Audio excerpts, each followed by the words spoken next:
I see you smile. Oh, baby, I wanna see you smile. Ooh, oh, baby,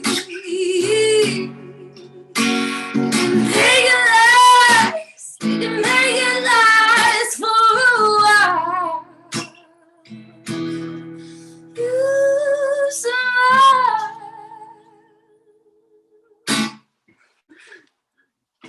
Thank you so much. Thank you for having me on this amazing conference, and I was so happy to be a part of this. I really learned a lot through it, so I would love to be back again. Thank you. Yes, thank you so much. You guys give it up for Trista. It's Suki, right? How you pronounce it? No, it's Sook. Sook. Okay, Sook. I don't know why it's Sook. Thank you, Trista. Thank you so much. And she's over in Canada, so she's not too far. I would have to get you to come to Michigan. So yes, to see you live, because she's amazing, guys. And of course, her story, those that weren't on earlier, she did share her story earlier. I won't have her go back and share it again because I put her on the spot earlier. But thank you so much. Pastor, you can go ahead and take it away. God bless y'all. How's everybody today? I know y'all doing great and doing well. Thank you all again. Well, thank you, Ms. Chantanique, Ms. Neek, for having me. I am just honored again to be sharing in this. I wish my wife could have shared with us on today, but and that's why, Chantanique, I was kind of hesitant, because my son actually playing football at Ford Field today in the Catholic League Championship at 4:30. So as soon as I get off, I'll be running down to Ford Field. And she always had to keep her options open because we didn't know how they was going to make the playoffs and all of that stuff. But anyway, I always want to just, but Tracy sends her love and said, thank you for the invitation. So I just want to make sure I said that, because she wanted you to know that we would never dish you. Never, ever dish you. That. And okay. But anyway, so that's why she couldn't commit. But anyway, thank you all again for having me. Again, I know y'all been having a great time and an awesome time. And so let's have a little panel discussion. So loosen up, get yourself a drink, water drink, not that kind of drink. Get yourself a drink. Get your Pepsi, Pepsi. There you go. Get. Let the people know they can share this on YouTube. We're live right now. Oh, okay. Go ahead and tell them what page are we live on YouTube? Neek Speaks. Neek Speaks. Go to Neek Speaks and share this on YouTube. And so let's Miss Sunday, God bless you. I saw you waving at me. How you doing? And I miss you and stuff. Anyway, let me just start off by saying, because I want to get you all feel for dating in this century or this dispensation, whatever you want to call it, in this time, in this season. I've been married for 22 years. So when I was dating, it was a lot different. We didn't have the internet. We didn't have cell phones. We had to, we couldn't text. We couldn't send pictures and all of that. We had to learn how to speak to each other. We had to learn how to talk to each other. There was, again, we couldn't just text and say, well, so we might have pagers, but y'all remember pagers. All you could do is send somebody's number in. I'm dating myself. I told you I've been married 22 years. Amen. So my girlfriend at that time, my wife, would just page me and all of that. But all I can see was a number. So in this dating, what is the most difficult thing dating, maybe from, of course, I must say when I was dating, but you wouldn't know about that. You didn't have cell phones and couldn't text. What are some of you all challenging in this day and time with dating? Do you find people doing more texting? I'll just give you some examples. You find people doing more texting and not really communicating. I had to learn how to speak to a young lady. I mean, y'all that, over 40, we had to have a rap. You know what I'm saying? Because with no texting, can you go out? I had to call you and say, can you go out? And I'm not saying that's some of you all challenges, but I just want to know, what are some of you all challenges in this day and time? I got something. Thank you, Brother Leon. Go ahead. So This is with younger and older. Misinterpretation of text messages, huge, right? And say, for instance, you and I are talking, Pastor, right? We're talking, and you ask me a question, and I may pause a minute, and you'll wait, right? This is the old school way. Nowadays, somebody texts you a question because everything has been moving so fast. They don't have a sense of urgency. They do when they want something because it's selfish. If you take a few seconds before you respond, they send you 3 question marks. That irritates the mess out of me, right? And it's like, you just asked me a question, but it's different. It's misinterpretation of text messages, not being able to have eye contact. You can't see a person's body language. They may take things the wrong way. If you take too long to respond to a text, they think you're cheating. All kind of stuff with this communication thing. The lack of communication, not saying what you mean, not meaning what you say. It's just a whole lot because we've been removed from the human element as far as touch, see, feel, hear. And social media is not what we know that it's not what it's supposed to be. It works, right? Don't take me the wrong way, but it takes away the human factor. It takes a great portion of who we really are and how we're supposed to. It takes that away on a grand scale. So quick text messages, no text messages, taking too long, phone calls, not answering calls. So we're not really as engaged as we should be when it comes to being real. Wow, thank you for that. And I totally understand that. I mess up text messages all the time. And I'm sure you all on this call, and that's not even a relationship. You can be talking to anybody. It's, I thought you meant this. I thought you meant that. That is so true. Anybody else? Thank you, Brother Leon. That was great. Some of the challenges you all experience in dating or singleness or trying to get to know somebody. So Yes, for me, and I say it all the time, is inconsistency. Like when a guy says he's going to do something and he doesn't follow through, I need you to follow through. And I used to think I was the problem. I used to think that. Now I see that I'm not the problem. Guys, they change their mind. When I started doing research and understanding why men, they say one thing that he's just said, they change, switch up to the next because they found something else better, or they get stuck like, what am I going to do with her? So that is like a little gray area for me when it comes to dating. And then if a guy does approach me and we do go out, again, he's hesitant again, and he may ghost. So those people that don't know what ghosting is, when you just stop communication altogether. And I'm a person, I don't like texting a lot. I'm already reading screens all day, talking to kids and, redirecting. I don't want to be reading a long, Bible verse, I'll be reading that, the whole time when we can actually have a phone call conversation, because I like listening through the phone. That means picking up the phone and actually having a conversation.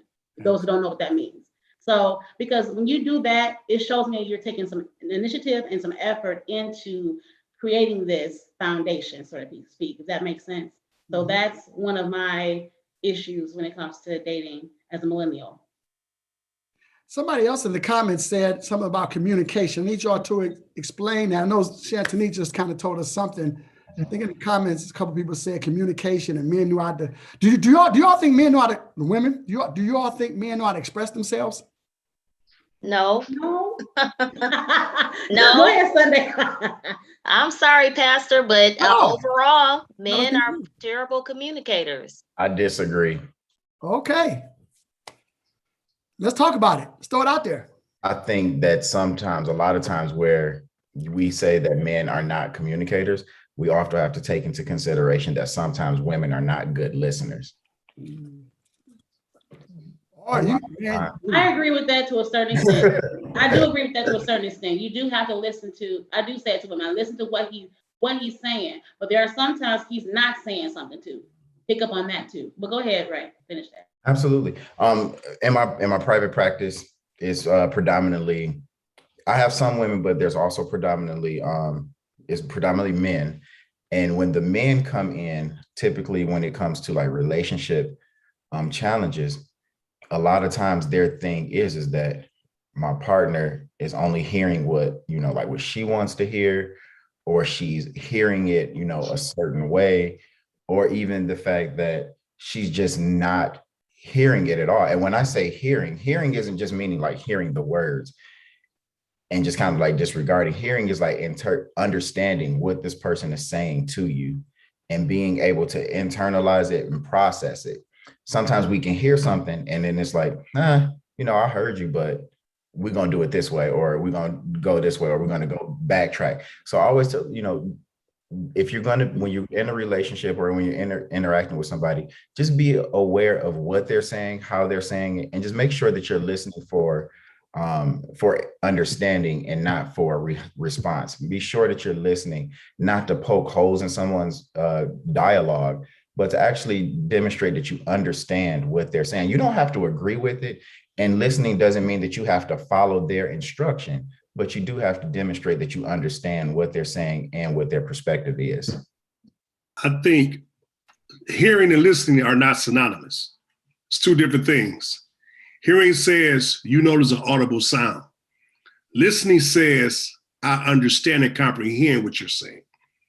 I think so many times you hit it, Ray, that women, they're hearing, but they're not listening. Because often many times a woman knows what she wants. And so she may like what she see, but she may not listen to what he's saying. She's hearing, but she's not listening. I think, Tracy, you hit it on the nose. Men communicate with who they want to communicate with. They have selective people who they will reveal information to. It's not that men cannot communicate, it's who they decide to communicate with. In my pastoral training, and especially in counseling, it is a known fact that men and women listen to respond and do not listen to understand. That is a general philosophy that you will learn. And I find myself guilty of that a lot, even in marriage. And most of the times we listen to respond and not to understand. And that's something that you have to consciously work on. And I want to add in, a lot of times the reason that people do that is that we're listening to respond instead of actually understanding, is because we get into this tug of war, this battle of, if I'm wrong or if they win this debate, then what does that mean about me? That's the underlying message in there. Then what is that saying about me? Is that saying that I'm not intelligent? Is that saying that, I don't know what I'm talking about? Is it saying that I'm not worthy because I'm not right? So understanding is like, we get into these battles that I have to prove what I'm saying to you because of what it is that if I don't prove it, then what does that, that mean about me? And also too, kind of like from the trauma segment that we did, is that if you are used to having your voice invalidated from past trauma and past relationships and interactions, every time that you go to speak, you're going to feel that you have to win that argument. You're going to have to prove yourself. You got to fight to make your voice heard. And so when you get into that type of mindset, you're oftentimes going to find yourself over talking the other person, trying to make sure that you are heard, that your voice is heard, and that they're not taking away your power. Something that First Lady preached on a couple of years back, and I remember, and I'll never forget this. She said, to become the master of communication is to become the master of listening. And we just talked a little bit about that, the listening part. So now as people, not just millennials, but as people, we have to learn to unlearn. We talked about that earlier, unlearn talking so much and listening to get information, listening to comprehend what's being said, instead of, like you just said, Ray, flying on the other end, trying to be right, and just choose to just be gentle, give yourself grace, and understand what the person is trying to let you understand what they're saying. So you have to be willing to become a master at listening. So if you want to be heard, you gotta first master listening. Absolutely. And real quick, and I'm gonna shut up. So, Hey, Pastor, Yes, Women, one thing is for sure. If you, just from a professional standpoint, as an administrator in the school district, I let students talk because if they talk long enough, they're going to tell on themselves. If you let a man talk long enough and he get comfortable, he going to tell you what he want. All you got to do is listen. If that rascal talk long enough, you're going to find out if his motives are pure or impure. If you just let him talk. Sometimes you just got to sit back and let him talk and put some time on him. You're going to find out who you dealing with, and don't tell him what you want. Because a man is a chameleon. He'll become what you need to get what he wants.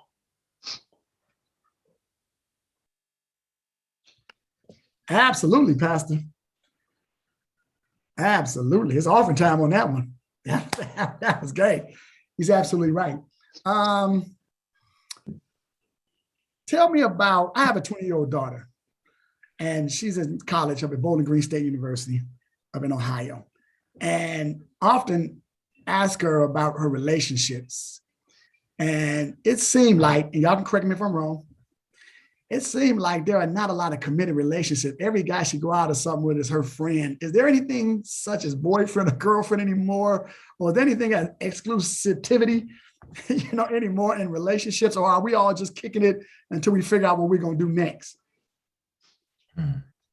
So I kind of touched on that earlier during my workshop as far as intentional dating.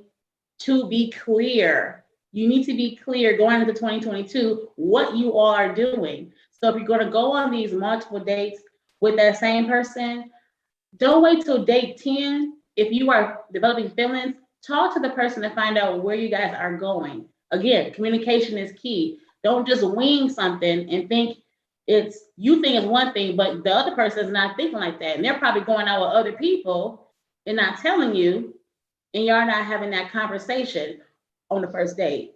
You're open to dating other people, or this is just my friend. Because sometimes saying this is just my friend is a safety net for a lot of people. They might just say, oh no, we're just hanging out.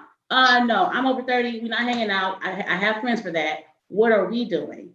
So I would tell Avery, be clear about what you want and let that guy know, so that you're not, she's not spinning her wheels and wasting her time with the wrong person. And then she's young, so she can date multiple people, until she knows exactly what she wants. But she has to be clear about, okay, what is my goal in this? So that's pretty much what I was saying earlier. All right, then I don't want to rehash your lesson. Are people really interested in being exclusive in this day and time? No. That's where I was going. Yeah, I say casual dating is not for intentional people. Right. So are we saying there's more people out here that's casual? Why are people scared of commitments, I guess? Or what is it about it? Are we always trying to keep our options open for the next big thing? I would say one part could be of their past experiences. Anybody else want to chime in? Past experiences is a big one for a lot of people. I want to chime in from the perspective of your daughter. She's in her 20s. I think we have to look at times have changed from the generation before me, my generation, to the next generation. In their generation where they are, they're in college, they are, they're more career focused and career driven, and not really knowing where they're going to end up, especially when you're in college. What if my job takes me out of state? What if, the job takes the other person out of state? So I think a lot of times people, they still want to hang out, but it's because they don't necessarily want to be locked down and trapped into something so solid right now and get things all confused where they're now struggling. Do I spend time with my boyfriend, or am I supposed to be studying? Kind of like, I don't know if you guys remember the movie Love and Basketball, where he was going through something, but she had to be at basketball practice and she had a curfew, so she couldn't stand out and really cater to her boyfriend's needs. But it ended up being a big thing of well, you should have, when I was in need, when I was in college, you should have been there for me. And she was like, I had practice. I was on a scholarship. I had to do this. And I think a lot of young people are choosing not to put themselves in those type of predicaments right now. And so they are okay with it being casual until they get to a point where they can prioritize a relationship. Excellent. Anybody else want to talk about I that? think nowadays people are more selfish. They get things quicker, easier, faster, quicker money, sitting behind a computer, making videos, making jokes.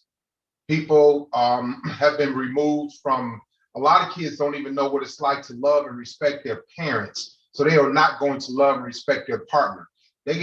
People do not care about love anymore. They don't care about respect. They don't care about being honest. It's all about themselves. And if they can't get something from you, they will immediately go to the next person. Parenting has been taken to an all-time low. It started in the crack epidemic in the 80s. Well, these kids didn't have parents. And now these kids didn't have parents, are parents, and some of them are even grandparents, and they do not know how to be grandparents. Grandparents are going away slowly but surely. A lot of kids are choosing not to have kids. They just want to have a bunch of partners, a bunch of sex partners. They want to smoke weed. They want to play games. Young men they barely like girls. Not saying that they like boys, but they hardly even pay attention to girls. And so girls are starting to pay attention more to themselves, and young girls are starting to pay more attention to older men to feed into what they want, what they need, and what they didn't get from their brother, their uncle, their father. So these young women, that's why you have OnlyFans. That's why you have women now are very, very independent, and men are upset about women being independent, but they've been forced into that role because of the crack epidemic, the breaking up of families, blacks serving drugs to their own family members, to their own community, and killing us all, putting us in jail. People dying. My mother died from crack. My friends were serving my mother crack. My mother got her money from my father's retirement. They had been divorced for 20 years, and because neither one of them remarried, she got his pension. And so his pension from 34 years of working at Ford went to the dealer, the drug dealer, in 1999, up until my mother died in 2012. So the family organization has been broken apart, and it's getting worse because now we can get on social media and put down women, whether it's black, white, Latino, Asian, put down women and get paid to do that. And then all these men that are inept, all these men that are weak or can't understand women, or don't want to understand women, or don't know how to deal with women, are happy that people are putting women down. So the ones that can't stand up to a strong woman are happier to destroy women. And so when that happens, women they've been very, very independent. And the old school way of raising children is gone. It doesn't work. When you yell at somebody, you scream at somebody, they curl up in the ball, they cry, especially young men. I've seen it because I was a teacher. I've seen it because I was a coach. And then they take the path of least resistance. And so men that didn't know how to love or nurture other little boys and little girls, a lot do, don't take me wrong, the wrong way, but the ones that didn't know how to do that were overbearing and overcompensating like I was. So it forced my sons to take the path of least resistance and want to listen to their mothers more than they listened to me because I was too rough, I was too over the top. I didn't know how to be nurturing. I didn't know how to submit. Submitting is being less self-centered. Submitting is being more considerate, opening your heart. So it's a lot going on, but if we start talking about these things more, instead of putting more emphasis on how many people are being shot and killed in Chicago, why are they doing it? And I understand we need to think about that, but we don't talk about relationship vows. We don't talk about the love languages. We don't know anything about those things. And so it causes a bunch of problems. And so people like hands off, going their own way and being more selfish and self-centered. I'm sorry, I didn't mean to ramble. Wow. You open up a whole can of worms that we can go many ways with that. But do you think that, you're speaking about the home, do you think that young people today are seeing commitment, love, respect in their homes today?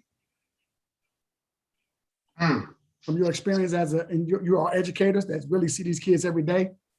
No, because the parents working more than anything. And so these kids are looking for love and care and attention from other teachers, attention from other kids their age, attention from games that are misguiding them, attention from people that can bring them weed or alcohol. They're smoking a lot of weed and drinking at a younger age. And these kids do not want to get up and go to work. That's why we have another epidemic as far as teenagers with diabetes. Teenagers. Wow, didn't know that. Oh yeah, look it up. Yeah, I'm sorry, I didn't mean to say it like that, but that's fine. I was a teacher, and students are 14, 15 years old with diabetes. And they thought when they got diabetes at 14, to them, it's not a big deal. That blew me away. But to them, it's just a cold. And I want to actually, kind of jump in on this too, because I want to make sure that we don't overgeneralize to all teens and all young people, because I think it's really, it really matters as to what sector you're looking at when it comes to teenagers. And here's what I mean by that. My first job right out of grad school, I was working with adolescent adjudicated youth. So these were the youth that were coming out of jail. They were or about to go into jail, and I'm going to their homes and doing counseling. And so in my mind, my thought was like, oh my God, the state of the youth is just like in shambles. Like these kids are traumatized all over the place. And like, oh my God, like it's so much stuff going on. Like there's no parents in the home. Like I was thinking of it in this way. And then one of my other colleagues was like, hey, Ray, I need you to help me with something. I'm like, what you need help with? He was like, I want you to help me to proctor the SAT and the ACT. And I was like, all right, cool, I can do that. So now I'm going from these adjudicated youth to the complete other side of the railroad, where you're seeing 2-parent households. You're seeing 7th and 8th graders taking the pre-SAT and taking, these other standardized tests. They're doing all of these things, and it completely changed my perspective on the youth, because I'm so invested and involved in the adjudicated youth that the youth that are doing really well, they don't get seen. They don't get that, they don't get the worship. It's like, okay, you're doing a good job, keep doing a good job, and go over here and be in the corner, while all of these other places over here are getting all of the attention. And so I just really want to make sure, really to emphasize that, yes, it's a big challenge with, a lot of our youth, but there is a lot of youth out there that is doing great.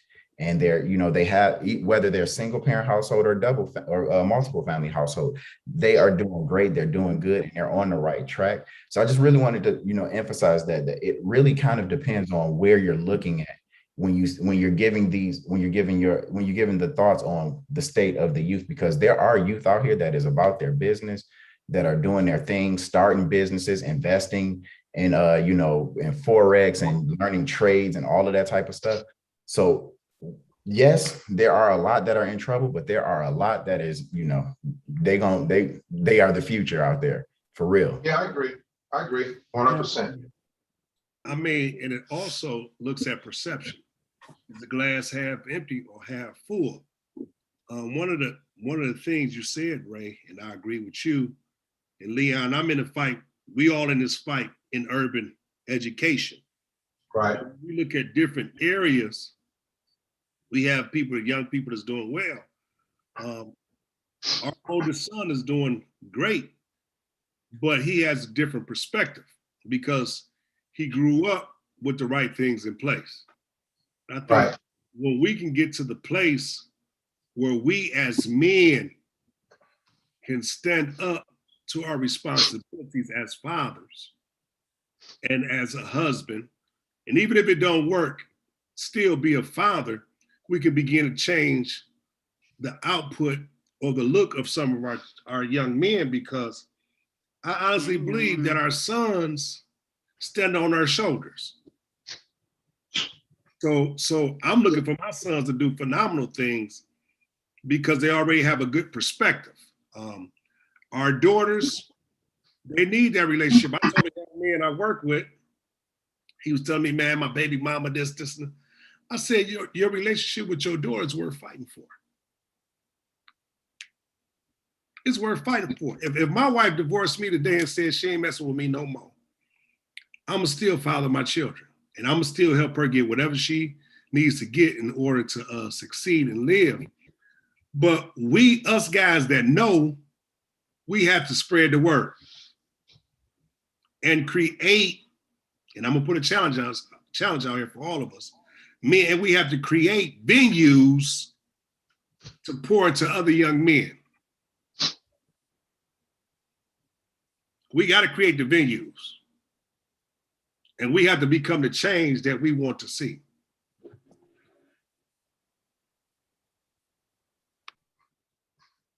Yeah, this Yeah. is why the conference exists.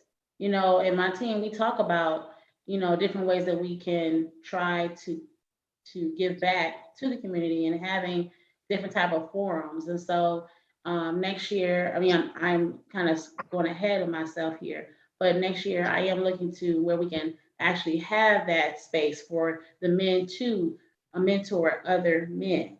You know, I don't necessarily have to be present because I have a team of men who are here now that can pour. So we do have to start somewhere. So now the conversation needs to shift as to putting into action the steps to reach out to the men, the young men, and to give them the direction they need. You know, because again, I think it was Lewis said it, or Leanna said it earlier. The young men would rather go to the mother because she's nurturing, but we have some men who are nurturing. They just haven't been exposed to those type of men. And for me, you know, those that know, I was raised in the system and had a family. But, you know, even when I got out the system, my family still wasn't supportive in certain things, even to this day. But what I had to do differently is I had to ask God to send people into my life. And there may be some young men or young women who may not know how to pray that and to seek out for mentors to pour into them. Because some people who are out here saying they're a mentor, they're not really a mentor. They're not really here to pour into you. So you have to be careful of that. And so that's why I'm so sensitive as to having the right people with me so that we're able to really change that that narrative. Because history doesn't have to repeat itself. What we have to do is evolve around it. So Thank you for that. You were talking about the mentorship is very important, but we also have to stop. And this is the whole nother, we don't have to go here, but we're having too many single mothers as having kids that's being raised without their father. And that, again, that's a whole nother issue that we don't have to do. But I'm gonna close this segment because I'm gonna ask another question because somebody put something in the comments about online dating, and I want to tackle that for a minute. But I see Daz on here. We met before, Daz, at Shantanique's place, and I see you and your wife working together during COVID when you all were doing workouts from home. My cousin Ray and my friend Tasha, I probably told y'all before, had me working out with y'all online till y'all started doing too many squats. Then I stopped off and stuff, man. But it seemed like, you know, you and your wife work together all the time. And then I saw your kids right there in front of the TV, and y'all look like y'all have a happy home. What advice would you, what would you share with us about how you and your wife raising your kids and showing them the togetherness and husband and wife and all that kind of stuff? I think you guys kind of hit it on a nail and talking about that part of a perspective, right? The perspective. So, you know, again, you know, we're not going to say that everything has been absolutely perfect. It's not, nothing is, right? But the biggest thing that we kind of talked about in different points that you guys kind of hit on was that communication aspect, right? So having that communication with each other, learning how to understand each other, learning not just to hear, but to listen to each other. And then having this, the foundation, right? The foundation, we talk about, you know, we got, you know, kids in a community where, you know, their parents may not be paying attention to them, or their parents may not necessarily be taking care of them, or their parents may not be setting that example for them. So the biggest thing, you know, with us is we want to be able to show our children, you know, what and how a man is supposed to treat his wife, and how a wife is supposed to treat her man. And along with that process, there's going to be times where, you know, we may not necessarily agree with everything. It may be some conflict, it may be some problems, it may be some different things like that, but you learn to communicate, because ultimately your marriage or your relationship or your partnership is for the better of each other. So what I want to do is I want to pour into my wife. I want my wife to pour into me, and I want my kids to be able to see this is how it should be done. That's support. So, you know, the other pastor said, you know, Mr. Carter said, you know, it's about showing that example. So when you see, you know, we watch them too. When you see two strong man and a strong woman with this strong bond, you create an environment for your children. right? They feeding off of that energy. They learning from the things that you're doing. So what we wanted to do, and again, I'm gonna let you add on this, is to be able to create a space to where our children can come and have conversations and to talk to us, where we're able to talk to our children, where our children to see, hey, you're supposed to take care of your community. Hey, you're supposed to take care of each other. And we just we just want to continue to grow. And that's just what it is. And the biggest thing I think for us was understanding that we have strengths and weaknesses, and that where I am weak at, like we're polar opposites. And honestly, where I'm weak at, he's good at, and then vice versa. And it's like we push each other to be better in those areas, or to pull back and say, okay, maybe I need to, rethink this, or okay, even though I may not like the fact that I'm not right, but your way may be the best way in this, because we had to learn that we complement each other in certain ways, and that we need to respect the fact that we're strong in certain areas and not be put off by that, and to embrace the fact that just because I may not be the strongest, like for instance, that's why I stepped back with the finance stuff. That's not my bag. That's all him. But it's like, but I understand that's him. And it's just like, I know, I don't like to say like this, but I know my role. I know where my lane is, and that's, where I stay, and that's how we work. So we just know he knows what he's going to be doing. He knows what I'm going to be doing. And when we run into that roadblock or that hurdle, we know we got to stop, look at each other and be like, okay, we got to figure out who's like kind of better at like getting us over that hump. And again, with a relationship, and we all know this, that there's going to be times where it's going to be hurdles, or it's going to be conflict, it's going to be challenge, unforeseen things are going to happen, traumas are going to happen, and it's going to change you. It's going to absolutely change you. But again, if you want something to work, and you have to be willing to sometimes take a step back and understand your place, and understand what you need to do to make it work. And I think that's just what it is. That's just kind of how we move, Pastor. No, that was great, man. Thank you all for that. Any other comments before we kind of shift gears here? I have a quick comment too to Sure. what Victoria was saying, as far as staying in your role and knowing what you are to do in a relationship. And one of the things that we say with each other is submitting to the person who has the rule. At that time, you look at a ruler, and whoever, has the best interest for this, or who knows how to do that. Hey, okay, that's your lane. You do that. I'm going to submit to your authority. And I think that's where a lot of people get that whole submission thing twisted. You just submitting to the person who has the better rule or the better plan. I remember not too long ago, we had ate dinner. And so my wife said, babe, you got to wash the dishes. And so our youngest son, he's the only one at home now. So he was laughing. So I responded, I said, I pay bills. I don't wash dishes. And so he laughed. So she said, no, you got to wash the dishes. So at that point, the Holy Spirit was like, get up and wash the dishes. So I got up and went to wash the dishes. And the lesson I learned was, my son needs to see his father submitting just as much as he needs to see his mother submitting. And I was sensitive enough to catch what the Spirit was saying. Get up and wash the dishes. I got up and they sat there and laughed, and he called his brother in college, said, man, like he was trying to videotape me washing dishes and let everybody know, hey, dad is washing dishes. But it's submitting one to another. Absolutely. Man, wow, this is good. This is good. Any other comments or questions before I shift gears here a little bit? Okay, because somebody put on there about online dating. I'm sorry, I missed something. Okay, about online dating. And you all that are single, I don't know if you want to tell us about your experience, if you have any experience. I think the comment was people use online dating for a platform to cheat, I had to find, and have extramarital affairs. And maybe not, I don't know the statistics on that. But since we have mostly singles, I won't talk about extramarital affairs because this is not the married group. How do you all feel about online dating? What's the good, the bad, the pretty, the ugly, and all that stuff about online dating?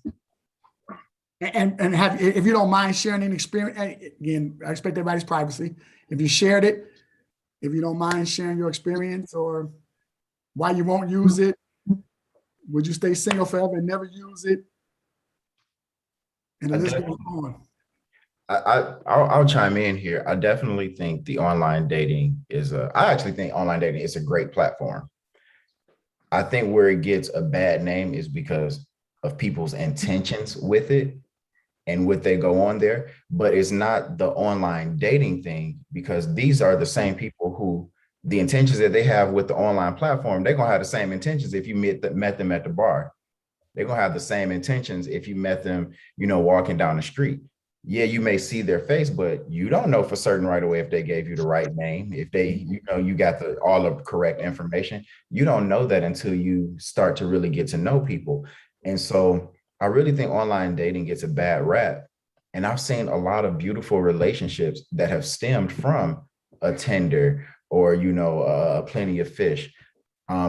She ain't on here. Okay, good. Well, my sister, her and her fiance or her boyfriend, I always say fiance because they've been together for a while, but they met on a dating platform. I have 3 clients in my practice right now that are engaged to be married that met on online dating platforms. It's not the dating platform. It's all about the person's intentions when they sign up for that dating platform, and ensuring that you establish healthy boundaries when you're utilizing these platforms. Wow, that was good. Any other singles have experience or comments about online dating? I have I was the one that made the comment. It's been my experience. And I just find that dating is very, very difficult. I'm 42. I'm probably a little older than a lot of the singles on here. So the men that I seek out would be my age or older. Extremely difficult experiences. As I stated, in my opinion, I find the communication to be very poor. And people are not upfront about what they want. And I feel like if you're at a certain age, especially over 40, you should know what you want. I know that, I'm looking for a long-term relationship that will turn into marriage. I want to do things God's way. Okay. My mind is set and made up with that. But the problem is not just with my experiences, but many of my girlfriends that I've talked to that are older than me are experiencing the same things. And what would you say to a person like myself? I'm in a different category, different age range, different goals. So I'm not about any games. I'm not trying to be anybody's girlfriend. Okay. So I'm looking for someone who is serious. So, like my question to Raynard, I heard what he said about the communication piece. So why are men not, especially older men, 45 and up, why are you not upfront about what it is that you want?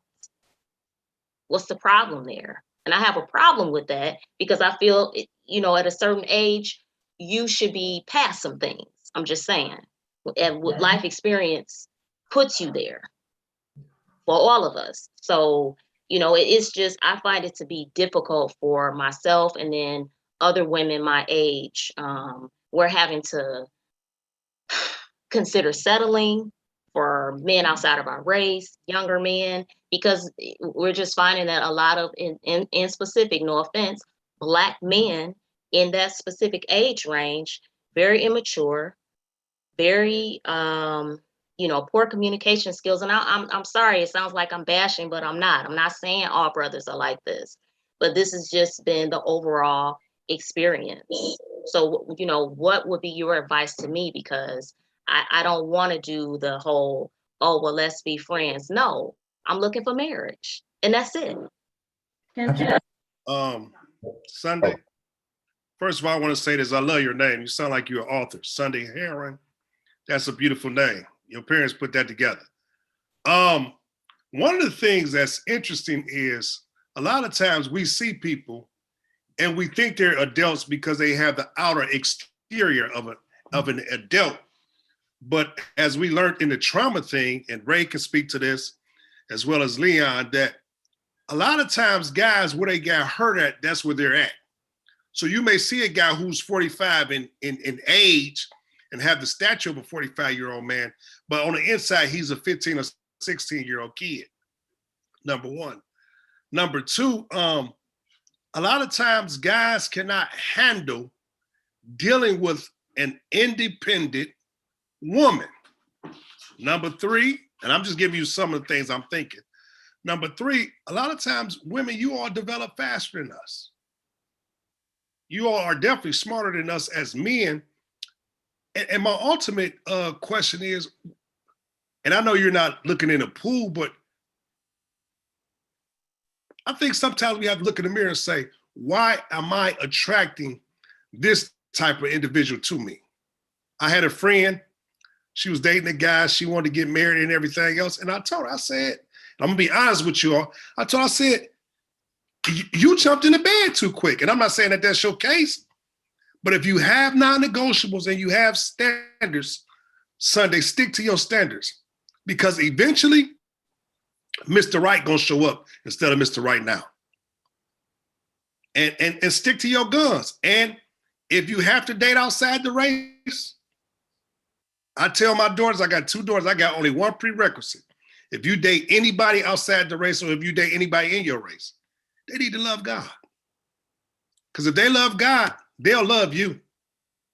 I'm beyond the color barriers. I'm just at a different place.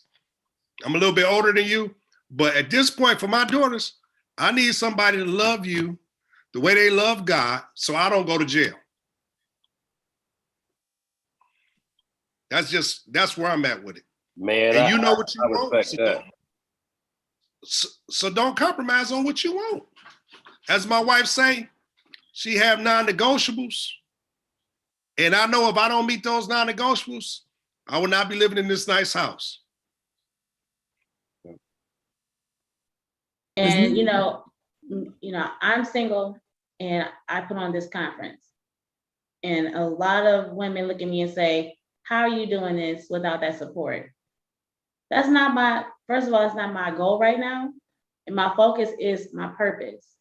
And it's not so that I'm doing it because I'm afraid to venture out. No, I still am able to do those things, but your focus should not be on, the man right now. I feel that, I don't know why I feel that, Sunday, but it should be working on you right now, because when you work on yourself, that man gonna come out of nowhere. I'm telling you the truth. Like, he's gonna come out of nowhere. Like, guys do approach me, but I'm not so quick to jump on the first one. I'm discerning of the man and the quality I'm looking for, because I know my standards. Like he said, stick to your standards. And if the man don't come right away, it's all right, because that's my journey right now as a single woman.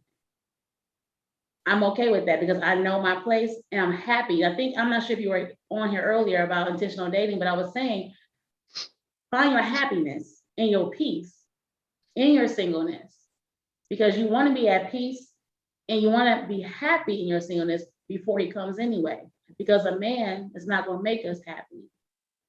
He shouldn't be completing us. He should be adding value to our life. And if a man is not adding value in his own life, he won't be able to do that in your life. So I really, I just want to encourage you to really just continue to focus on you, because as you focus on yourself and do things and be happy in your singleness, you're going to attract the right men because of the standards you have, the non-negotiables. And it's disappointing at first because I was there. I was trying to dummy down myself. I'm not doing that. No, you're gonna meet me where I'm at. And so that's where you have to be.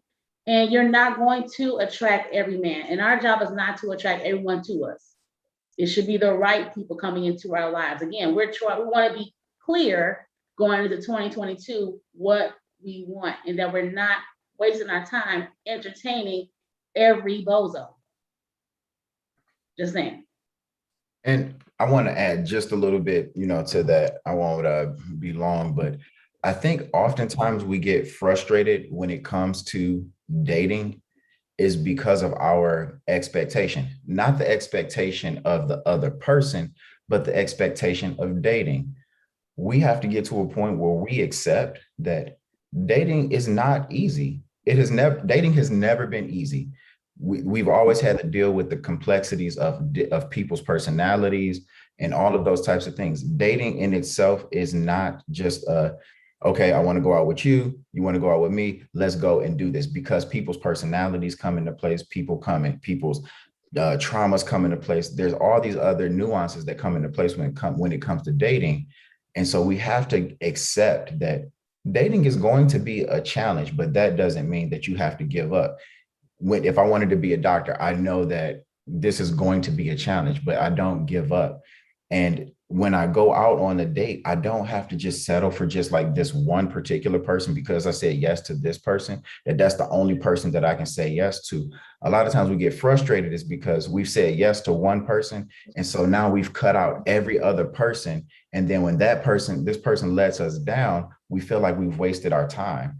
And we wasted our time because we put all of our focus in on that one person. When now, if I had 10 people, and again, we're not sleeping with all of these people. We're not doing that. But if I'm going out on multiple dates and, exploring my options, when one person seems to, start acting weird or acting different or acting funny, or it doesn't work out, I'm not so distraught, and I don't get left in this mindset that all these people, all these women or all these men are kind of like liars or cheaters. I'm just like, okay, that one didn't work out. Well, let me see what's still, out here. But I think that we have to go into the dating scene with the expectation that this is a journey. It's a difficult journey. And as long as I expect it to be something other than a difficult journey, we're going to always be frustrated. We're going to always be frustrated because it doesn't always happen where I find this person, this Prince Charming or Cinderella, and we get swept off of our feet and that's it. It doesn't always happen that way. It's definitely a challenge out here, which is one of the other reasons why I do like, and it may not be the same for for older people, but I like the online dating platform for people my age or a little bit younger, is because you get to see, you're not just trapped into one geographical location. You have people who start relationships across state lines, and those relationships have worked. And so we oftentimes get frustrated, like, well, there's nobody in my area. There's nobody and then that's another thing. Be willing to travel. If somebody lives an hour and a half away, and you got the transportation to do it, and you feeling this person, be willing to do that. Because if you live in an isolated area, the probability that you're going to find that person in that area is much less likely to happen versus you living in like a Detroit downtown Detroit area in this area. But if you live in like in Lansing, though it's a smaller city, so just be willing to travel, understand that the dating scene is going to be complicated at times, but don't give up and don't put all your eggs, in one basket, and just really try to have fun with this thing. And yes, I know people hate when I say this, but for a while, and I actually think it's not a bad thing. Sometimes you have to be the friend for a little bit. You have to be, the boyfriend or the girlfriend for a little bit. We want to, go past all of those stages, but we have to get to know people. We have to get to know people. And when we get to know people, we get to see, is this something that I want to deal with? I don't want to deal with that. Is that something is that a deal breaker?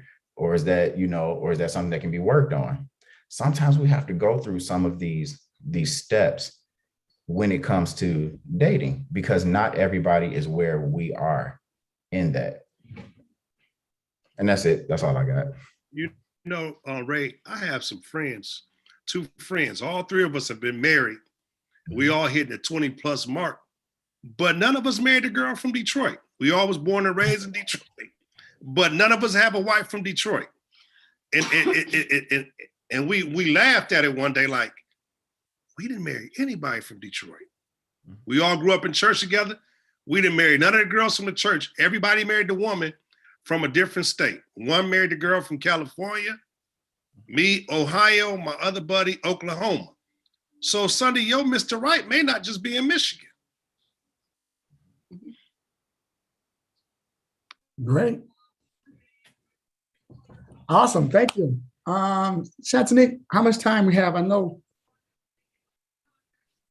Go ahead. Time. We have a is it? Oh, Risa, her husband isn't from, yeah. Mine ain't either. Mine not from here. We still have some time. Okay. I have It's about up 15. to you. No. You all can continue on. I have about 15 minutes left myself. Right, because you gotta go. Right, you gotta go. Cool. Okay.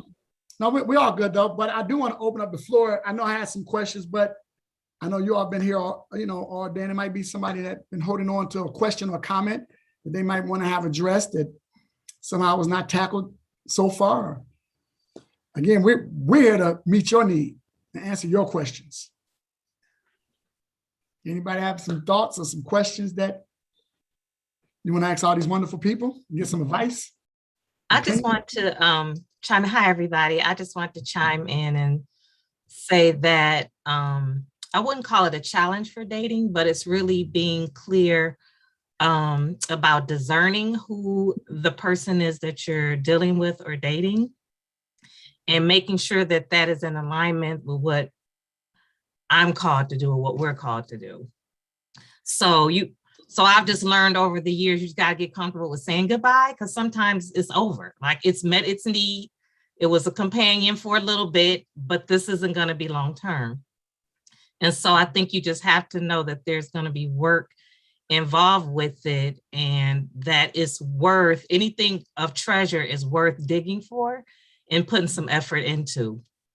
And I think, we'd like to have things already, we don't like the uncertainty. I know I don't always, but you have to relax sometimes into that uncertainty if you're going to get the treasure that's really for you. So, I'm committed to that. That's why I participate in things like this, just to get the information to reinforce, pump the brakes, take some time and just wait on the Lord, particularly if you're really kingdom minded.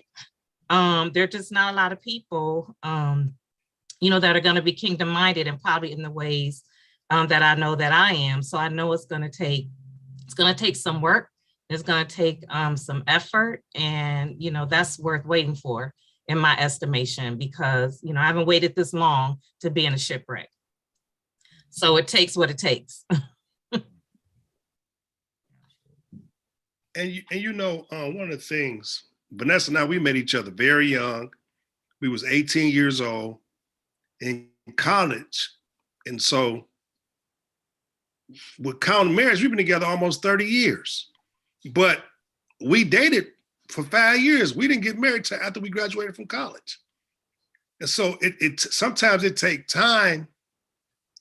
And Sunday, I'll share this with you. I remember when I first met her.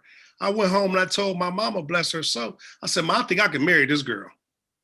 And we had been dating for like 6 months. She was like, boy, you ain't gonna marry that girl. It's gonna be so many more. I said, no, Mama, I think this the one. And here we are almost 30 years later. And I remember I told her I was gonna marry her. She said, I'm not marrying you. I said, when we get married, I'm gonna tell our children about us being stuck in this elevator. She said, I ain't marrying you. But look at me now, though. That's something though, man. We I'm not sure y'all can hear me, right? Mhm. I met Vicky. Y'all know it's a Coach Mommy, but I met Vicky when we were pretty much kids, and I kind of knew, you just know, but what I'm most thankful for though, I was a young man. I was 17 years old, and we talked a little bit earlier about how us not necessarily being as mature sometimes as men yet. So, I really, be thanking God like all the time that, she, allowed me to mature and to become the man that I ultimately ended up becoming. Because, again, I wasn't always the man that I am right now, but she stood by me and allowed me to grow up, allowed me to mature, to allow me to be the father that I needed to be. And it going back to it, it was work. Relationships are work. Relationships are constantly learning. And we went through some chapters, but I'm really happy to say that I married this woman that I met when I was 17 years old, and we have 3 children that we're raising together. And again, it wasn't a perfect story, but it right now, I what do you call them when a fairy tale, right?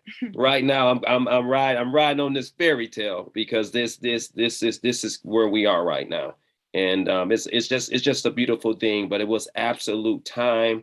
It was a whole lot of work. It was learning each other. And despite certain traumas and things that happened in our lives over the course that changed us, but we got through it, and it's all well worth it. But it's definitely been some work. And I think that you said the key word, Desi, work. And I don't think like in this time where in relationships, whether it be a mother-daughter relationship, a father-son, husband-wife, girlfriend-boyfriend, a lot of people are not willing and dedicated to put that work in. Yep. Marriage is a work, and you got to have 2 people in agreement to do it. And that's one of the questions we ask when we do counseling, when people, when couples come to us with like, hey, we having some issues, some situations. The first question we ask is, are you willing to work? Do you want it to work? Do you want to be married? Do you want to be married? Yeah. There it is. Because if you don't waste my time, because my rate gonna be very high. It's gonna be very high. Excellent. I often tell people also, there's no such thing as a perfect relationship, but there is perfect commitment. And I mean, when I'm looking at this person, and that's something I do in counseling, can you be committed? Because things are going to change. People are going to change. Our look may change. Our shape going to change. Careers are going to change. But are you going to be committed? And that's what you have to look. And no offense to the Pastor Carters and them, because when I ask people they want to be married, everybody honeymooning when they first. Everybody walking off. Yeah, I want to be married. The Lord said, the Lord sent, and the Lord told me. The Lord spoke. The Lord always speak. I'm sorry, y'all. That's a pastor mode. Because the Lord always talking to folks when it comes time to a relationship.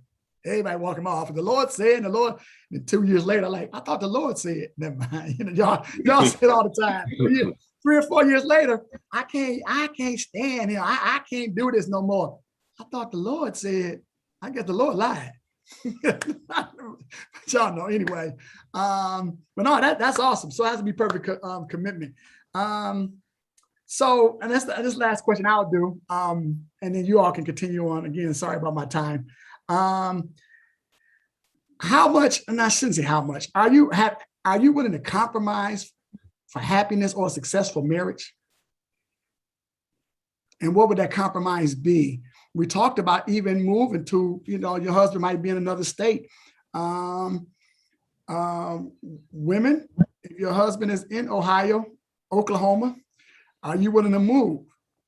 Leave your career, whatever you're doing right now, and I don't know what nobody's job or career is, but what compromises are you willing to do? I would say for me, my husband, before we were together, I was from Ohio, he was from Michigan, and he just kind of shared a little bit about that. But I left my entire family. Like when I moved to Michigan, there was no one here but me. So I did like a drastic change, but I was willing to be with him and, made that choice, so I left everything. I left my mother, my father, my brother, sister, everything. And at what point did you feel comfortable? I know you probably had fear, but comfortable enough to step out on that faith challenge? Well, I want to say, I think it was when he proposed to me. And we brought my parents here, you know, to kind of look. He was working, he made provisions, you know, and it was just the whole security thing for me as far as what he had already put in place for the move for me. Tracy said in the comments, she'll move. Thank you, First Lady, for that. That was great. And, you know, she said she'll move when she have a covenant. Explain that to me. That mean I'll move when we get married once? Yes. What kind of covenant are you looking for? Marriage. Okay. I've But lived what- in 5 different states. Moving is not an issue, him coming here, me going there. But we definitely have to have a long-term, I would say, commitment through marriage. So once he proposed, we can put the house up for sale. Maybe. Okay. Because that's not the covenant. The marriage is the covenant. So I'm not uprooting my life. So we get On a- married, on then a we come back promise. home and put the house up for sale. Yes. Okay. We Anybody? can have those discussions, yeah, but that's not, no. I mean, because many people get engaged and don't get married. So we're not making those kinds of moves. You know, like people feel like they can sleep together when they're engaged. No, you're not married. Mhm. Oh no. So covenant for real. When you stand in front of me and make the pronouncement, then we can decide, you know, to move boxes. Or any other compromise, ladies or men, that you might be willing to do. I was gonna say something to what Vanessa was saying. So my boyfriend Brian, he moved to Portland. We moved the whole family to Portland from Chicago. Same thing. He left his whole family. He left everything about 5 years ago, and that was kind of the thing that made me say, okay, he is serious about me. He's willing to do this whole move for us. But we've been together. Shantanique knows us. We've been together for 10 years. We're still not married. And I had to go through that battle. When I met Shantanique, I was in that battle. What am I supposed to do? And a lot of the advice I was getting from the people on Clubhouse was like, girl, like, he's not gonna marry you. Like you need to leave him. And I was like, thank you for that. But it's just something that I'm like, I don't think that's it. Like at that point, we had already moved across country. We got 2 kids. And I'm like, I just don't think that's it. Like what, it's gotta be something else. And so, I guess I just decided to, like I said before, I just decided it was up to me to just be the change that I wanted to see in my relationship. So I had to do it first. And we're actually serious about getting married. We don't have a date yet, but we kind of have a date in the spring of next year. And we picked out a ring and everything. So we're like well on our way, you guys. Like it's been a long time because everybody was like, that's too long. And you can't always put the time on it if you haven't put the work in. And I hadn't put none of the work in. I hadn't done anything. So about a year ago is when I started getting serious about it. And now we're getting there. So I just wanted to let you guys know, especially Shantanique, that we are planning on getting married, especially when it comes to that finance thing. So we gotta lock those things in if we are serious, and we are. So definitely, I appreciate you guys for that motivation. Thank you for that. Anybody else want to chime in about compromising for your happiness or a successful marriage? Don't be shy, people. Has anybody ever had an experience they want to share that you've been challenged with a compromise? You said yes or no. True. Nobody? Shanti, you were talking, but I think you're on mute. I thought I heard somebody Oh. talking. Mm-mm. Okay. Leon, are you there? Yeah, I'm here. Oh. No, okay, I was just, I'm with y'all. I'm listening. Oh. Any other? I'm sorry, I thought I heard somebody. I think my volume went out. Pastor, say that question again. No, I was asking about, we were talking about compromising. Number one, are you willing to compromise? What kind of compromises would you make to be happy or for a successful marriage? And I was asking anybody experience if they wanted to share anything where they did not compromise or they did compromise, as Miss, I think Mylene shared with that.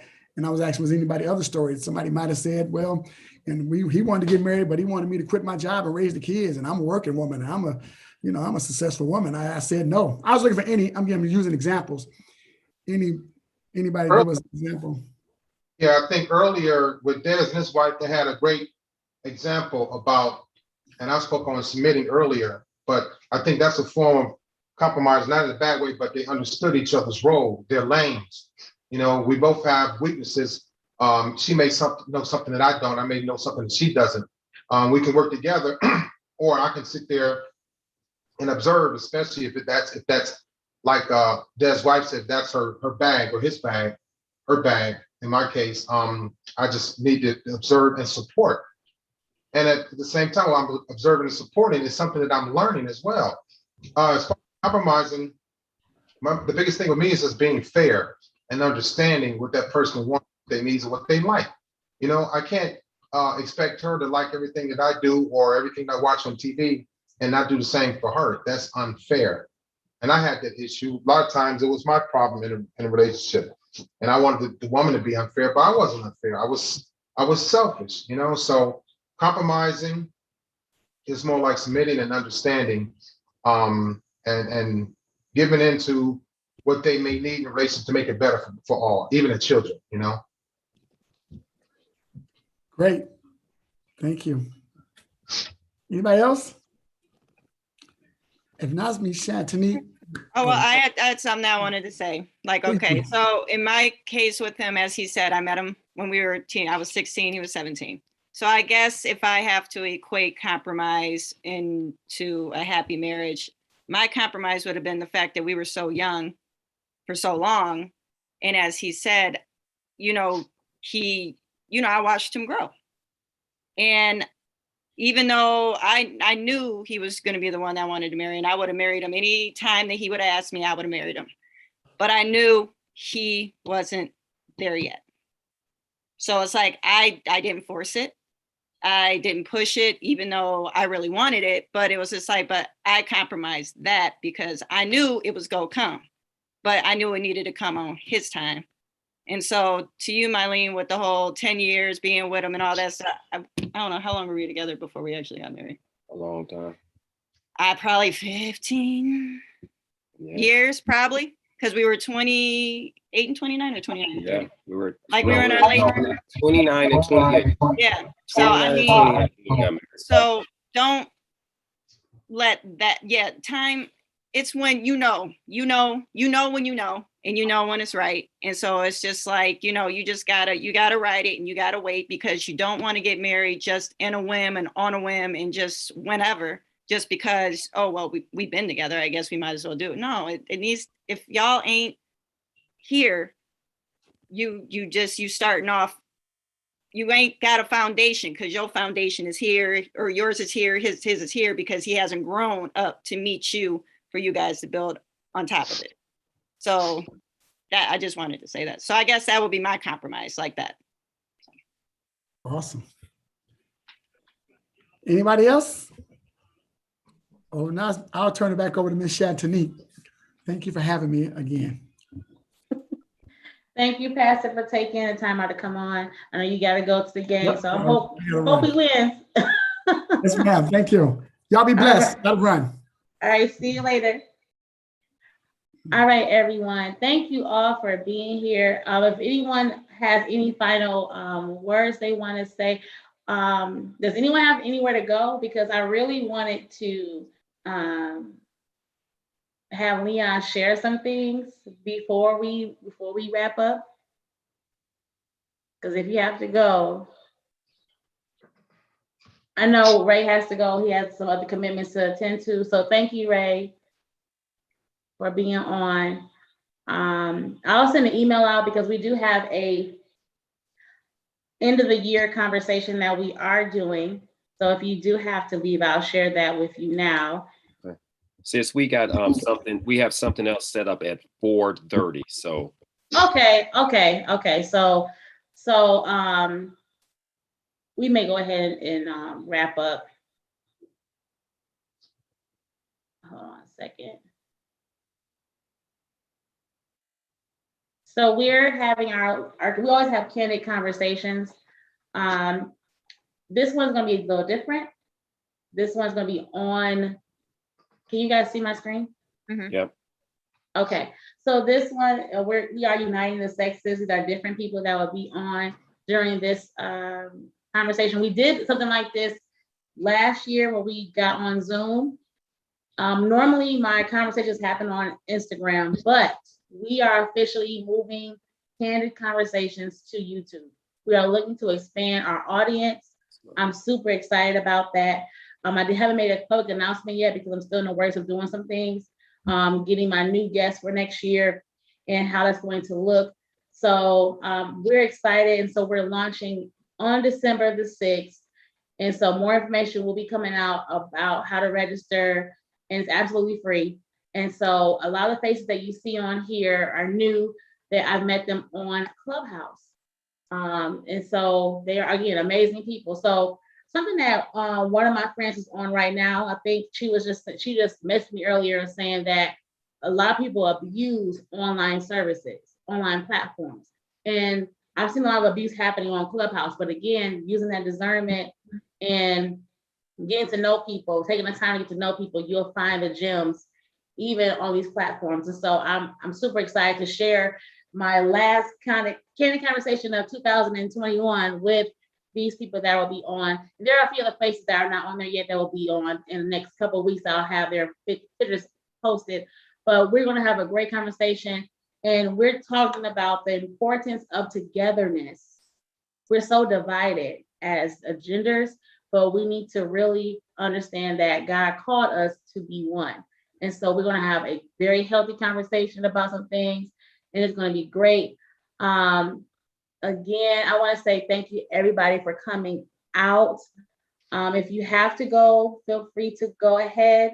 I'm not sure who's still on. I can't see. Nick, this is Tracy. Friday is December 3rd and 10th in 2021. Okay, thank you. Oh, you know what?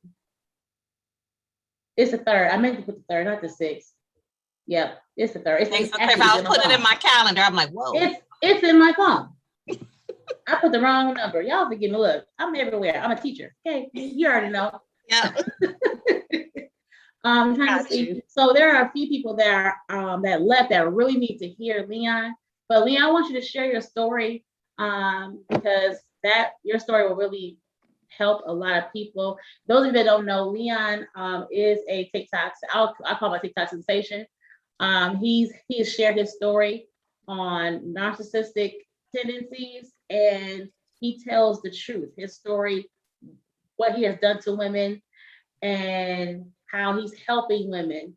And like he said before, when he says certain things, it triggers them, but I want him to speak a little bit, and I may have to bring you on in December if you're not busy, because I know you're a busy guy. So I'll let you go ahead and talk for the next 5 minutes.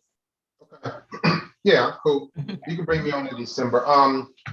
Y'all can find me on all the social media. My new Instagram is Leon R. Walker. My old account was hacked and stolen, and it's gone. So I had to start over.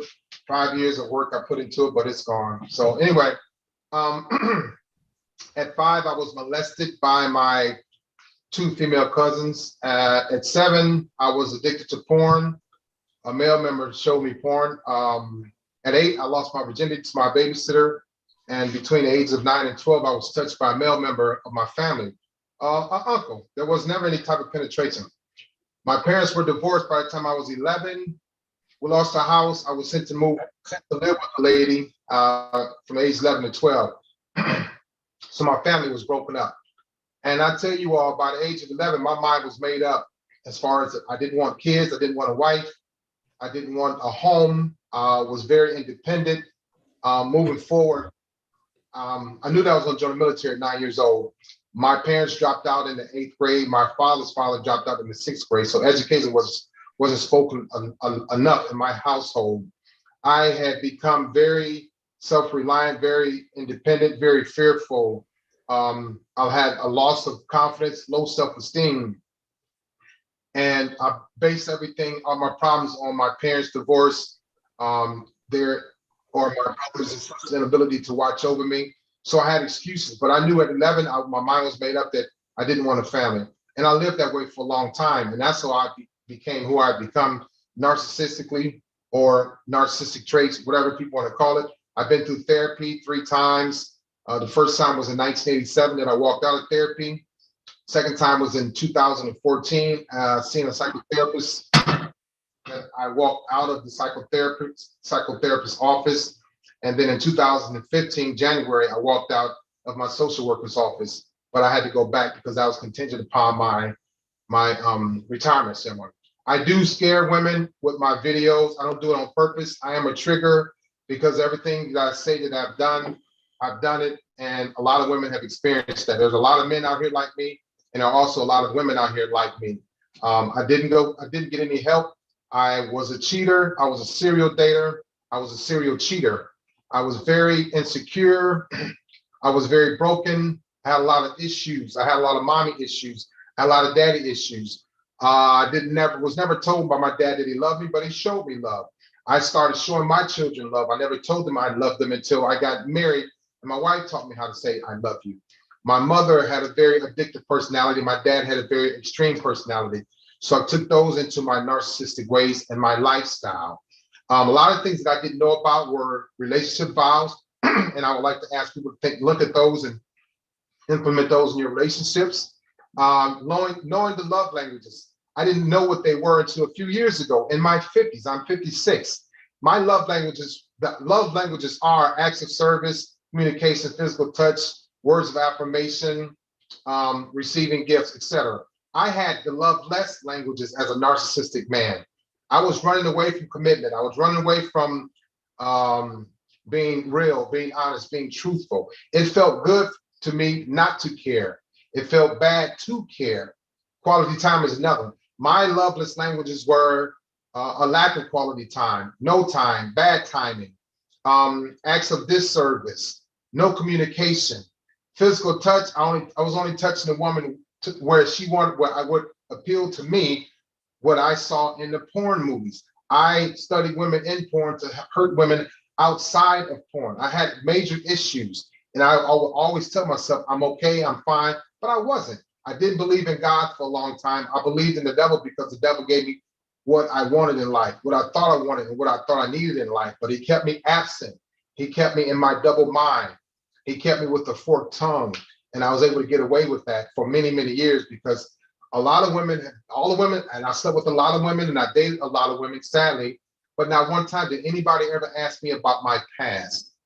They didn't ask me about my dad. My dad was verbally abusive. They didn't ask me about my mom. My mother taught me, and I always blame my mother, but it was my father too. My mother taught me abandonment. My mother taught me to be emotionally detached. My mother taught me how to deal with emotional dysregulation. My mother taught me how to have an innate ability to separate myself from reality. I can sleep with 3 women overseas and leaving Hong Kong and then pulling the Philippine Islands and not sleep with anybody. And in my mind, I didn't sleep with anybody. Those 3 went to 0. And so that was my way of telling my girlfriend that I didn't cheat while I was deployed, but I did. So I had an innate ability to separate myself from reality. I would tell myself the lies and make myself believe the lies so much that when she caught me in a lie, I made her think that it was the truth. So I had a lot of major issues. I'm going to end on that note, but if you need help, get help. It's not just going through therapy, but you need to go through rehab too. I was a drug to these women. I was their upper, I was their downers, I was their depressants, I was their antidepressant. Women are going through therapy and so are men. Don't just go through therapy, go through rehab. Rehab doesn't mean going through drug rehab. Rehab means to separate yourself from the person that you're addicted to and be around people that love you, be around people that cherish you, be around people that appreciate you, be around people that celebrate you, because a person that you're addicted to, they're not addicted to you. You're addicted to them because you have chemicals you exchange, you have chemistry, and it's only for that person. So put yourself in rehab, put yourself around people that listen to you, put yourself around people that pay into you, put yourself around people that make you stronger. Because once you're addicted to a person like Leon, it's gonna be hard to get away from that. And I'm not gonna do you any good. I'm gonna lead you astray. I'm gonna lie to you because it's all based on what I want and what I need. I'm very self-centered. This is the character that I was in. I was a very self-centered man. I was a very insecure man.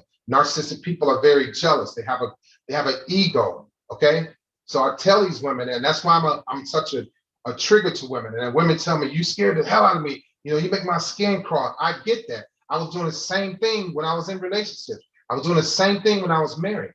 Okay. So I blame everything on my past, but when I got old enough to understand, to put myself in therapy, I just use it as an excuse to continue to life through life without wanting to love, because I was afraid that if my mother could leave me, any woman could leave me. And I wasn't groomed ever to be a groom. I was groomed to be a player, an international player. And I was comfortable around being men that were like me, that was broken. That was my comfort zone. Thank you so much for sharing that. I know that he said a mouthful. And if you were to find him on TikTok and he begins to explain or go into character of certain types of behaviors, you would be triggered, because it will speak to you, it will speak on the several men you probably have encountered, those men who have mama issues, father issues. He goes into full-blown character, but he has, again, a great following because he's really helping people understand what they need to know, how to get out of situations with those people. One thing I will say that he's done doing the work. And I appreciate you being vulnerable enough to share your story with us, because you don't have to do that. And you're helping a lot of women heal, and men, because there are some men I know you said in the past, you've helped some men too. And then you had some men, your friends, who were upset because you did start revealing some things and they said you were breaking the man code. And I'm trying to figure out, what does that mean? You know, that's wow. Like, you would think you would have support from your friends, but when you begin to start living your life out loud and you begin to start teaching and speaking against the grain, you begin to find out who are your real friends and they have your best interests. Yeah, 85% of the women, I don't call people followers, I call them leaders, and I know we gotta go. But 85% of the people that follow me on TikTok, it's probably 90% now, are women, you know, women. And I'm a man talking about what men do. You would think more men would want to heal. I go to men like myself because I want to know what's going on. That's why I like what Ray says, what Des says, and what Lewis says. I want to know how to get better. And I think somebody mentioned earlier, I think it was, I forgot, men are in their 40s and they're like, still don't know what they want to do. I was that guy too. I was playing games, you know. It made it easy for me because I was the thing called the irresistible minimum. I had a great job, great conversation, clean bill of health, great credit score, my own car, my own apartment. And that's all that showed up. I wasn't interested in hugging, cuddling, or holding your hand. I wasn't interested in marrying you. I was very immature in my 40s, very immature. So I showed up with what I had, and I got away with it. And I did it for a long time because it fed my corrupt soul, you know. I wasn't a man. I wasn't mature. Physically, I was a man. But mentally, like Lewis said, I was probably 9 or 10 years old. And women get caught up in that trap. A guy has a great conversation. He looks good. He's tall. He's handsome. He's got a body, whatever.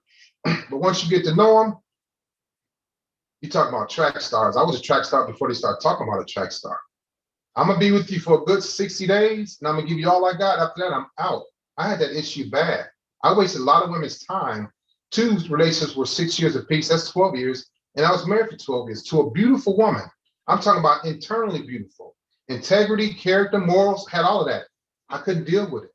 I didn't know how because I didn't have that. And I was doing a radio show about my book, Broken and Love Ship. And they said, Leon, when do you know you have the right woman? I always had the right woman. They had the right man, the wrong man. I take full responsibility. And that's why I'm able to grow and mature and understand. Years ago, the narcissistic guy that I am, I couldn't handle people calling me out. I couldn't handle people telling me, women telling me I was wrong and I was immature and I was silly and I was a little boy. That set my soul on fire, but they were right.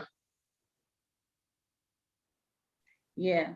My prayer is that more men will step up and begin to take responsibility of their actions, because there should have been way more men on here today. I know several men who need help, and you can't make people or force them. All you can do is just ask them if they're gonna come, because they know anything that Nick do is gonna be the truth. Like, there are men out here who are not seeking help because they don't want to change. That's okay. You're not my client. But those who are seeking to unlearn, because like we said earlier in our trauma piece, unlearning is the hardest part. And I had this conversation with my coworker last week, and he was saying it's actually easier to learn something, but it's very challenging to unlearn behavior. And so my prayer is that God will send men who are willing to unlearn, women who are willing to unlearn behaviors that's keeping them bound, keeping them in cycles. Okay, and Trista sung that song today, because some of the cycles that we're going through, it's because of us. It's not because of the enemy. We gotta stop putting a lot of stuff on the enemy, because people do things.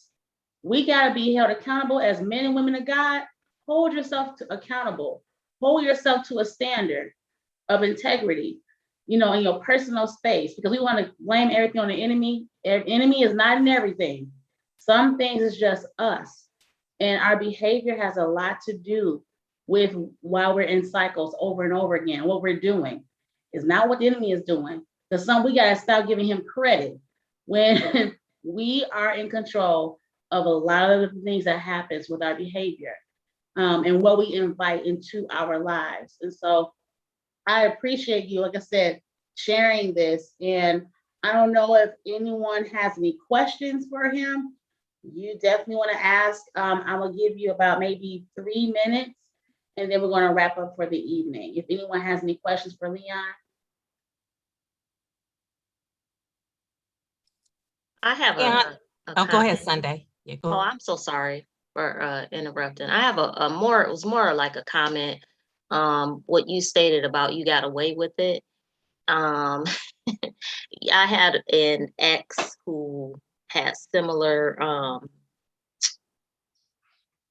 characteristics, and this person was probably in their late 40s when I met them.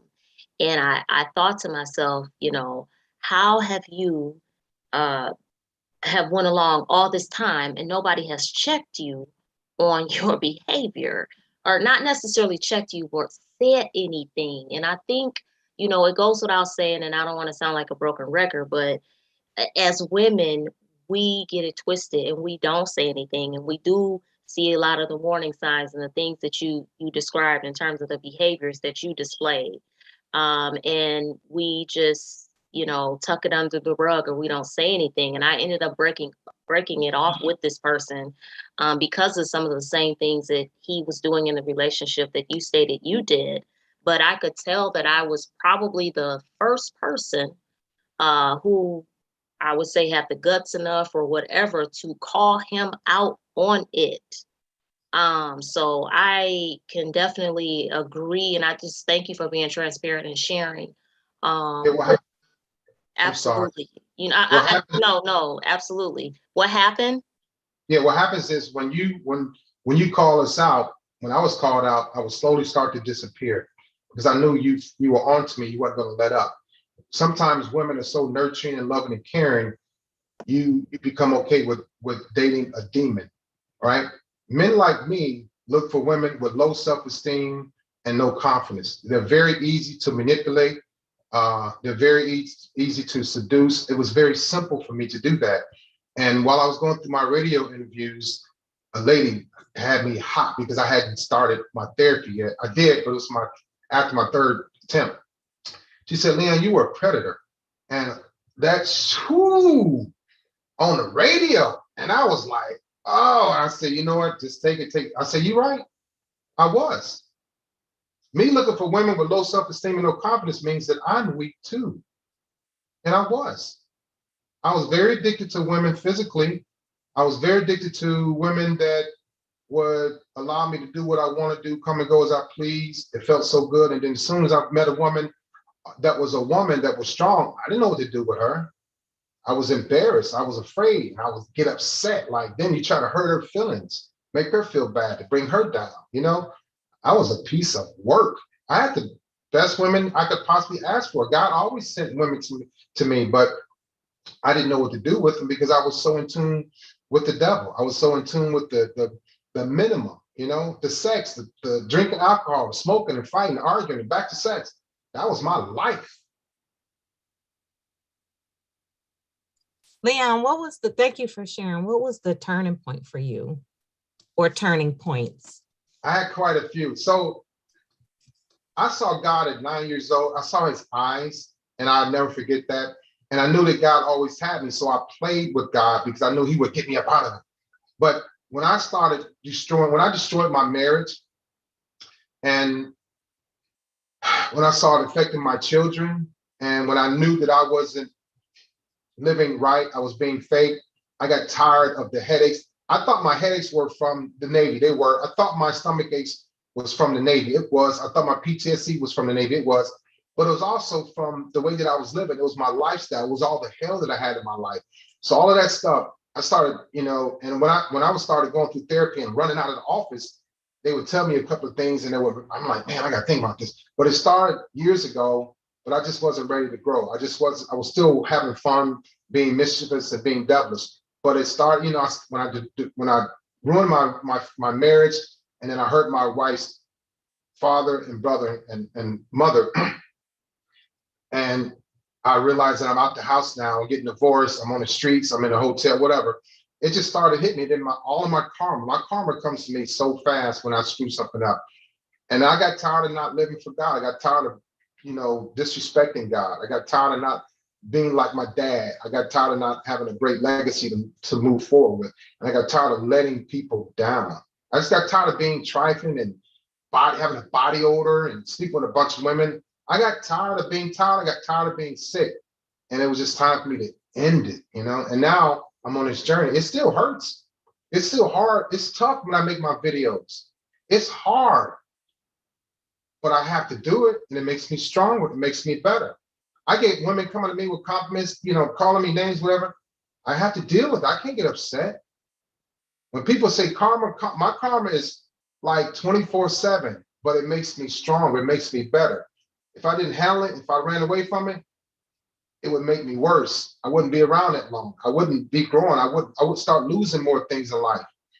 So I got to deal with what I put out for the 30 years. It's going to come back to me, and I have to deal with that. But God has given me the strength to understand and know what's coming to me and be able to deal with it and face it. I'm okay with facing it. I'm okay with a woman, saying, Leon, you trigger me. I can't stand you. You remind me of my ex-husband. You son of a, I get it all. And it's not funny. I laugh now. It hurts. But this is what I gave out. You kind of remind me of Paul when he was Saul, and then he decided to, go full-fledged with the Lord. And people hated him when he was Saul. And when he became Paul, it was double. He got double. And so you kind of remind me of Paul in this sense. And so I continue to encourage you, brother, to just continue to share, because he's a relationship coach now, guys.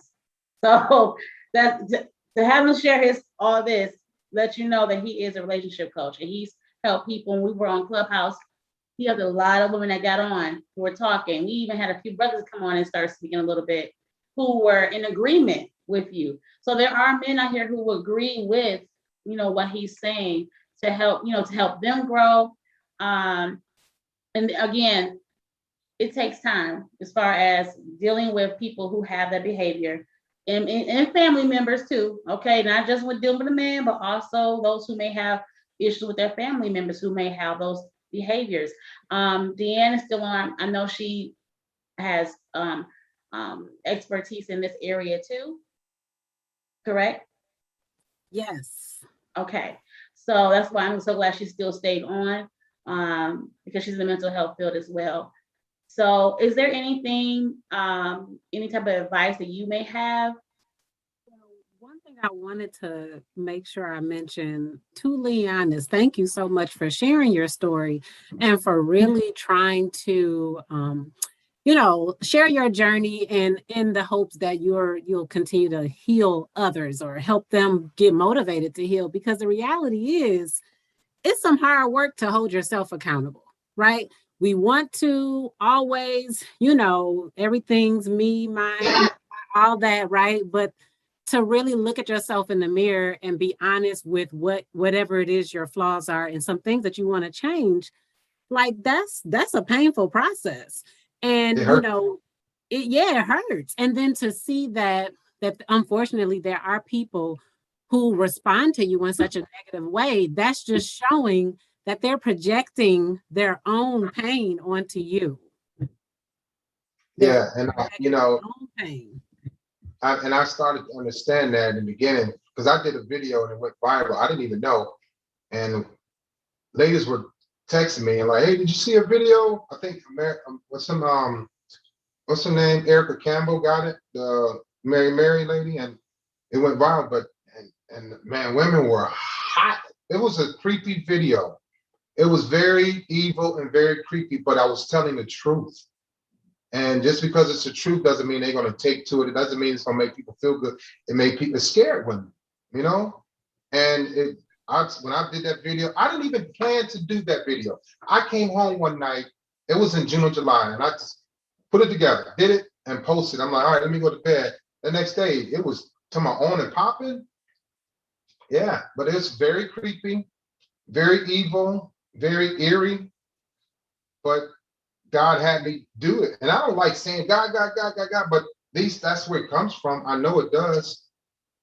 We're not meant to do this journey by ourselves. Right. We're not meant to.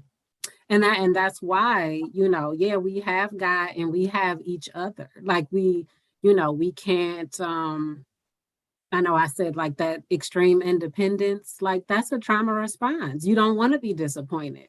But the reality is we need each other. We need each other. We're not meant to do this by ourselves. No, not at all. And that was another thing, how to share. I thought I was a giver, acts of service, but I was only sharing what I thought would make me look good. I didn't share my deep, dark past with nobody. And I'm like, well, you should have asked me. Nah. So I wasn't acts of service. I was, doing acts of disservice on many occasions. But now I'm like a transparent dude. It's like when I talk about this stuff, I lose weight, on my mind. I do. And I'm able to get up and go. People are like, why are you so happy and motivated? I just told the truth again today because for years I was like, no, I'm not doing that. So yeah. I think you inspire even some younger brothers too. They might be, still kind of prideful in it, but they're like, I'm gonna get like that one day. So continue to do that, so that I can help other men just come out and start talking about their experiences and heal. So this is your way of healing. I can definitely tell that. And again, I appreciate it. I'm gonna have to bring you back for December. Y'all want to hear him in December? I'll come back. I got some conferences next month, some popping up in December, but as soon as you give me a date, first come with you. Got that. Okay. It's on December 3rd, but we'll talk offline. So I'll give you all, update, and I gotta add you to the group chat too, or the group email for that. But anyone else have any other thoughts before I close? All minds are clear. Just thank you for the encore. Yeah. Mm-hmm. Yes, you're so welcome. You're so welcome. Thank you, Maylene, for sharing your testimony earlier. I should have waited till you were on YouTube so that people could see, but it's okay. It's okay. And what's your son's name? Hi, handsome. I'm Preston. Hi, Preston. Thank you for tuning in. So he's picking up. He's loving our spirit. So he's right there listening, as he should be getting some of this information. So he knows how to be a young man in class, right? I read Money Works book. You said what? Say it again. I read the How Money Works book. Wait, what is this? He said he read the How Money Works book. Oh, wow. And he did, and he understands it too. So see, so he's understanding what's going on right now. So he got that. So this is like, he ready for this. He can handle it. Wow. Okay. Well, he's gonna be an advocate for the relationship conference for our children. Yeah. Well, listen. Everybody on IG on here, Yeah. Facebook, all y'all on IG. Oh yeah, go ahead and say. I'm sorry. What's the I just was wondering if everybody was on IG on here. Oh, he wants to know everyone's IG. If you have an Instagram, IG is Instagram. If you have an Instagram account so that he can follow you, you can follow him. You want to make sure you tap in with him. Yeah, he had. Yes, so he had a huge following on Instagram as well, but someone did just recently hack into his account. I don't know what's wrong with people. Like you're trying to build your platform, and then when people start seeing what you're doing, they find a way to your account. So I've had that happen to a few people I know who have. I start over. That's fine. Yeah, that's all. You probably needed to anyway. Right.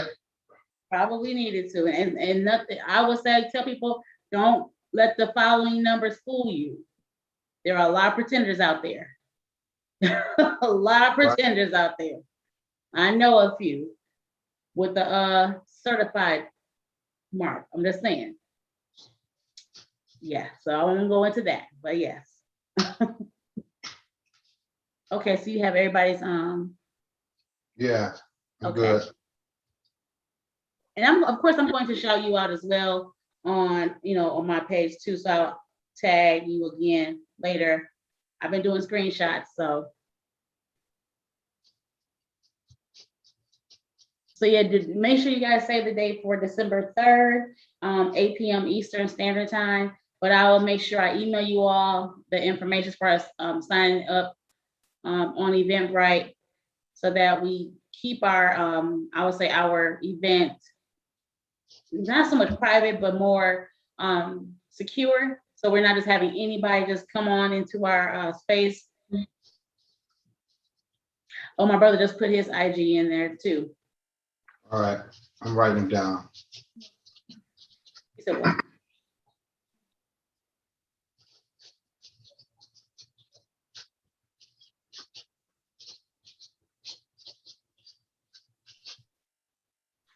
Okay, if all hearts and minds are clear, I want to again thank you all for being on today. And I definitely look forward to, of course, doing this again. Next year, as far as our conference, just be prayerful because I'm doing different things next year.